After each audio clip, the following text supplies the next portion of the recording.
नेपाल के तराई क्षेत्र में हो रहे मूसलाधार बारिश के बाद कोसी में व्यापक रूप से जलवृद्धि शुरू हो गई है। इतना ही नहीं, कोसी के साथ साथ जो है अन्य सहायक नदियां भी, उनके जलस्तर में भी व्यापक रूप से वृद्धि शुरू हो गई है। मैं बता दूं कि खास तौर पे कोसी नदी के भीतर जो है, जो तटबंध के भीतर बसे लोगों में एक बार फिर दहशत का माहौल है।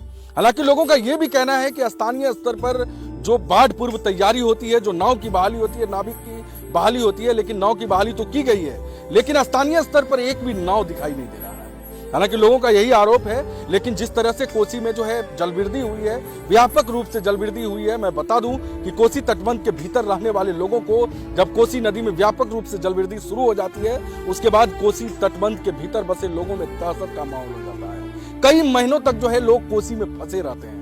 इससे पूर्व ही लोग जो है महीनों का राशन पानी कोसी तटबंध के अंदर से बाहर से जो है ले आते हैं।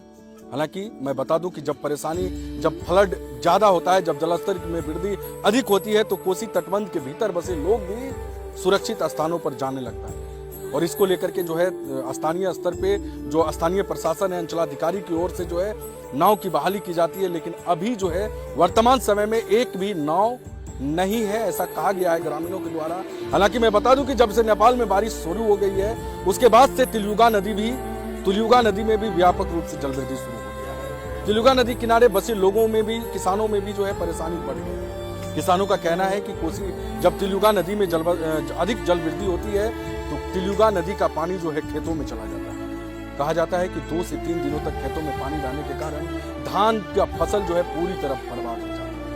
और लोग जो है ये भी कहते हैं कि तिलयुगा नदी के किनारे जो किसान खेती करते हैं, उन किसानों का कहना है कि एक बार में आज तक जो है धान की फसल नहीं हुई है। कई बार उसे जो है धान की बुआई करना पड़ता है। लेकिन तिलयुगा नदी में जब जलस्तर बढ़ता है, तो वह सभी फसल को जो है वह अपने आगोश में ले लेता है और फसल पूरी तरह बर्बाद हो जाती है। आइए कुछ किसान है, उससे हम बातचीत कर लेते हैं कि क्या कुछ उसका कहना है। तिलयुगा नदी में व्यापक रूप से जलवृद्धि के बाद जो है अगल बगल में जो किसान हैं, जो खेती करते हैं, उसमें अभी से ही दहशत का माहौल है। हम बातचीत करते हैं, किसान है हमारे साथ। क्या नाम हुआ आपका? सिकंदर कुमार पासवान। क्या कहिएगा, तिलयुगा नदी जो जलस्तर बढ़ता है तो क्या परेशानी होती है? हम लोग को यही है, नदी जो पानी फेंकता है बाहर नदी से, उसमें जो है हम लोग को जो रोप गल जाता है, रोप गलने के बाद में हम लोग को 3 बार खोदने पड़ता है। इसलिए हम कहने चाहते हैं जो इतना पानी अपना जो है, जो रोप गल जाता है तो हम लोग को 3 बार खोदने पड़ता है, तो अपना पानी जो क्षति आप लोग को काफी होता है। हम लोग को क्षति काफी हो रहा है। 10 एकड़ लमसम होगा।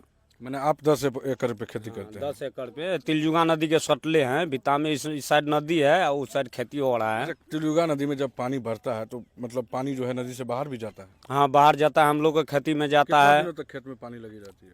उसमें 2 दिन 3 दिन तक लगा ही रहता है पानी। मतलब उसमें धान पूरी तरह गल जाता है? हाँ, गल जाती है धान।